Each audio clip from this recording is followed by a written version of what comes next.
सर्वप्रथम सर्व महामानवांना अभिवादन। आपण आज या ठिकाणी बागेश्वर धाम बागेश्वर धीरेंद्र शास्त्री स्वरूपानंद यांनी जे शिवाजी महाराजाबद्दल जे अपशब्द वापरून या ठिकाणी महापुरुषांचा अपमान केला, तो अपमान आम्ही या ठिकाणी कदापि सहन करणार नाही। फुले शाहू आंबेडकर यांच्या महाराष्ट्रामध्ये अशा पद्धतीचे सरकारकडून अशा लोकांना मुभा दिली जाते, हे चुकीचं असून आमच्या महामानवांचा ज्यांनी अपमान केला त्यांना आम्ही रस्त्यावर फिरू देणार नाही, एवढं आम्ही या ठिकाणी भीमशक्तीच्या वतीनं सांगतो।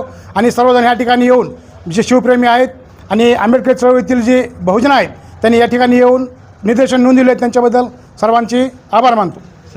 सर्वप्रथम छत्रपती शिवाजी महाराज, डॉक्टर बाबासाहेब आंबेडकर, सर्व महापुरुषांना माझे अभिवादन।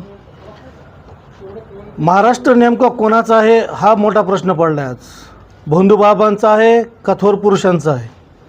जर थोर पुरुषांचा असेल तर अशा भोंदूबाबांना वेळीच ठेचलं पाहिजे, कारण वारंवार आज आपण बघतो वारंवार महापुरुषांचे अवमान करणारे हे सगळे भोंदूबाबा ढोंगी आहेत आणि यांच्यावर आशीर्वाद हा सत्ताधाऱ्यांचा आहे।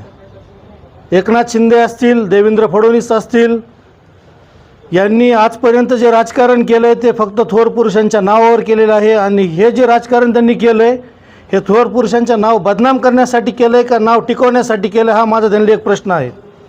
आणि अशा भोंदूबाबांना धीरेंद्र शास्त्री असतील किंवा बागेश्वर धामाचा तो बाबा असेल, त्यांनी जर इथून पुढे असे वक्तव्य केले आणि ह्याच्यानंतर जरी कुठला असला बाबा उठला तर लोक जनशक्ती पार्टी, मी अशोक काळे आणि एक मराठा छत्रपती शिवाजी महाराजांचा मावळा म्हणून सांगतो की जर इथून पुढे असे कोणी वक्तव्य केले तर त्यांनी आम्ही जिथे असतील तिथे जाऊन ठेचू।